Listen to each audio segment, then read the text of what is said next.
You know that feeling, right? You grab your phone, thumb hits the screen, you scroll, maybe like something, and then maybe 20 minutes go by, and you're sort of left wondering, wait, why did I even open this app? It's almost like this automatic thing, the digital reflex we all have. Our source today, the digital paradox, connected isolation, it calls this an invisible trap, which feels pretty accurate. We were promised all this connection, this amazing digital world where, you'd never feel lonely. Exactly. Yeah.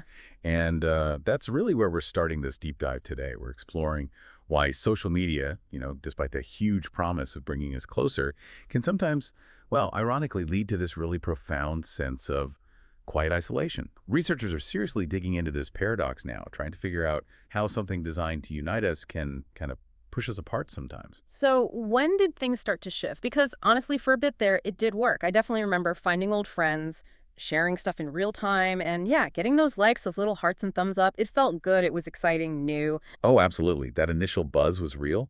But that warmth, it started to fade surprisingly fast for a lot of people. The source points out how, well, the likes started feeling less, I don't know, genuinely warm. And comments maybe felt a bit more performative, less authentic. And then that quiet space between the notifications. Instead of being peaceful, it started to feel, yeah, kind of loud, a real shift from that early excitement. And beyond just that initial buzz fading, the source looks at something, well, a bit darker happening under the surface, doesn't it? What did researchers find when they started looking behind all those, perfect selfies and filtered posts? Right. And what's really crucial here is the impact of comparison. It's huge. The digital paradox highlights this really well. Social media doesn't just show you other people's lives. It actively, almost constantly, compares you to them. You're seeing these curated highlight reels, right? Like the best tiny fraction of someone's life. And almost without realizing it, you start quietly questioning yourself. The source even lists those like gut-punching internal questions we ask. Why don't I look like that? Or why wasn't I invited? Why does it seem like everyone else is doing so much better than me?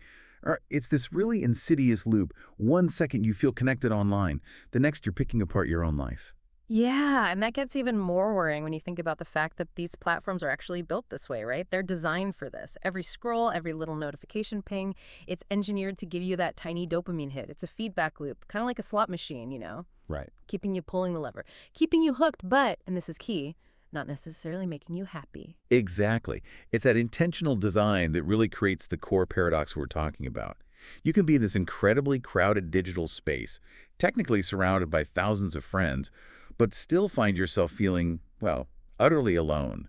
The algorithms, they're optimized for engagement, clicks, scrolls, views, not necessarily for genuine human well-being. And that leads to this really unsettling disconnect. Okay, so given all this, what does the digital paradox actually suggest we do? Is it just delete everything, go full analog hermit? Is that the only way?